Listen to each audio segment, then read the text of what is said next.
You know, Eastern European food gets a really bad rep, I think. I feel like it often has this reputation for being kind of bland, kind of boring, and honestly, I don't get that. I don't understand how someone can sit there and say that Eastern European food is boring when in Kiev, one of the most famous dishes is literally a massive chicken nugget stuffed with garlic butter. This is chicken Kiev. Chicken Kiev, known in its native Ukrainian as kotleta po-kievsky, which roughly translates to Swedish guy flawlessly pronounces Ukrainian dish on his first try. I predict I will be as skilled at making this dish as I am at pronouncing it. I thought I would take a page out of Disney's book and remember that it is not what's on the outside, but on the inside that counts. So I'm gonna start on the inside and prepare the garlic butter. In a bowl goes some butter, obviously, some garlic from my brand new garlic press. Thank you. And some parsley. And then we mix it all together, but not before letting the butter soften, by leaving it at room temperature for 2 hours. Something I absolutely forgot to do. Oh god damn it, this is so freaking hard. At this point I was already feeling the hunger creeping in, so I came to an important decision. Fuck, okay.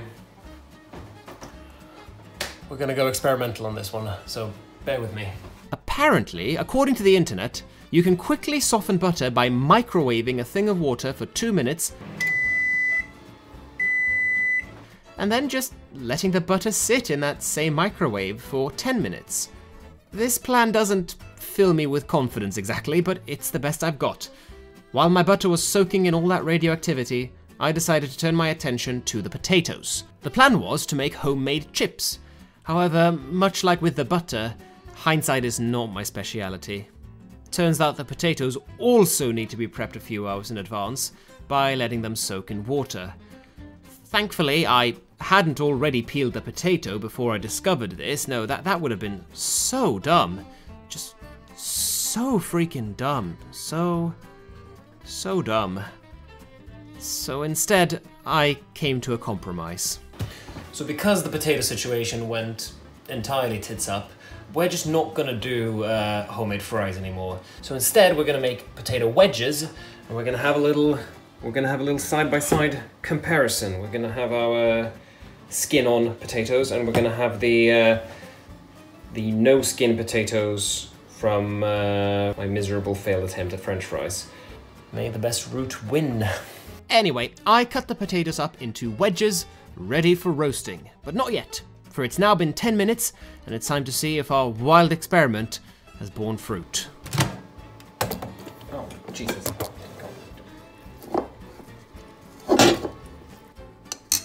I definitely wouldn't call it soft, but it's at least softer. So I decided to, literally roll with it, and shape the butter into a little log, which I put in the fridge to firm up a little bit. Now at last, it's time for the lead quartet to take the stage. Sometimes my vegan partner tells me that meat is gross. I try to come up with a counterpoint, but when I see sights like this, it's pretty difficult. Look at all those chickens. Speaking of difficult, it's time to find a way to get all that butter we just made into the chicken. Some recipes call for flattening the chicken with a mallet and then rolling that around the butter.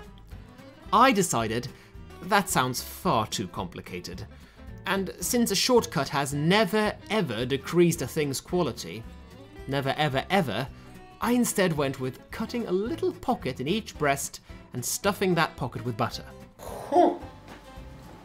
That just went in there.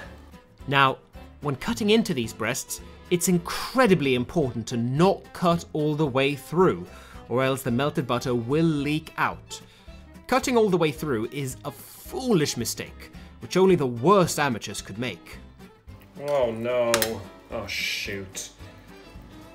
Oh no, and there's a hole on that one as well. Okay.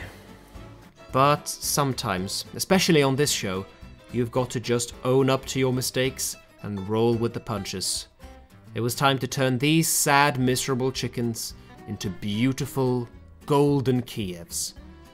Out came 3 plates, and on these plates I shall build my church. A plate full of flour, a plate full of eggs, and a plate full of breadcrumbs. Breadcrumbs and parmesan, in fact. It was at this point my girlfriend decided to check in on me in the kitchen. Hey you. Hey you, how's it rocking? Alright, gone good. We're setting up a little breadcrumb coating station here. It's about to get real sticky. Title of your sex tape. Oh. What is chicken Kiev? Chicken Kiev is chicken breast that has garlic butter stuffed into it that you then bread and fry. Usually you buy them like already made from the supermarket. But you're not that basic. No, I make my own chicken Kiev.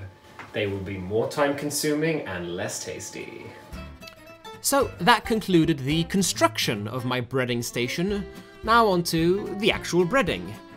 Flour, egg, breadcrumbs, back in the flour, eggs, breadcrumbs, and done. There we are, yeah. Only 3 more to go. Breading is an emotional process. With each coating, you feel the integrity and stability of the whole package break apart little by little. But ultimately, our 4 chicken breasts survived the process relatively unscathed. Question is, would they survive the frying? Quick sidebar while I deal with the potatoes. Into the oven they go. There we are. Now then, our chickens are breaded, our oil is preheated. Here we go. Okay. I think we're in business. All right. Okay.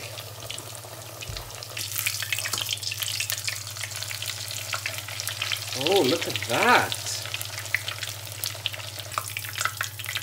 Whoa. Okay.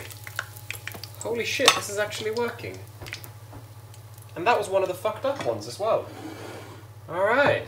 I know this doesn't look that dramatic, but rest assured, my anxious mind is very aware of how dangerous this bubbling pot of oil can be, and how if I were to stick my hand into the pot, it would probably be the last thing I ever do with that hand. Yes, friends, I have heard the horrifying song of the abyss, and it is this.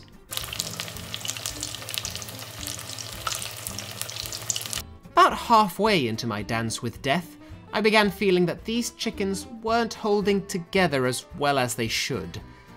That's when I decided it might be a good idea to actually read the recipe I was following, and... Oh shit.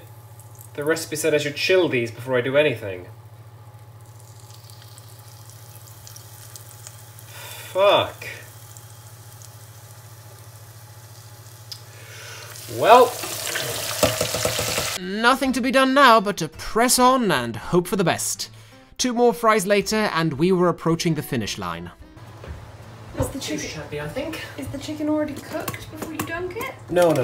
This is... And it's not cooked now either. It's going into the oven for a couple of minutes. Whilst they and my wedges finish cooking, I have plenty of time to prepare my plate. Some simple greens, some cherry tomatoes. Honestly, this plate is beginning to look way too nice for how these chickens are likely to turn out. But I have to say, at least visually, they look pretty damn delicious. Not only that, but my thermometer skyrocketed past the recommended temperature. And that's good with regards to the salmonella risk. Bad when you consider that these chickens are definitely overcooked. How overcooked? Let's find out. We're doing the cross section. Do you want to be here for the cross section?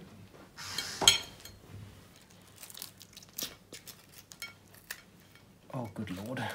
Jesus. Look at that. It's got the butter inside.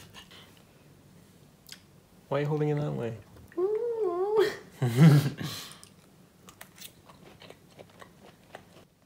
The chicken's got such a weird consistency to it. It's like I'm eating fish. Yeah, that is not what I would call tasty. I mean, you did predict this. Did I? Yeah, like, you'll spend loads of time and energy on it and it won't be as good as you can buy it in a supermarket. Oh, I did say that, didn't I? Mm-hmm. Out loud. Probably on camera. It is on camera. They will be more time consuming and less tasty. Yeah, same conclusion as always. Don't follow your dreams. You'll always be a disappointment. Your cooking aspirations will never amount to anything. Cheers. Get the fucking camera away from my face. You know how they say that everything tastes like chicken? Apparently bad chicken Kiev tastes like fish. I don't know what to make of that. Oh, and I forgot to mention the outcome of the skin-on wedges versus the peeled wedges. Skin-on wins. Easily, 100%. Little tip, if you're ever making homemade, wedges or chips or anything like that, no, leave the skin on the potatoes, goodness me. It improves consistency, flavor, texture, everything, leave the skin on, I promise. One of these days, I'm going to make a dish that'll blow my socks away on this show. I know it can be done, I just haven't gotten there yet. But if you subscribe to my channel, then maybe you'll be there for the exciting moment when I do. Or the exciting moment when I make something even worse. Thank you for watching, I'll see you next time.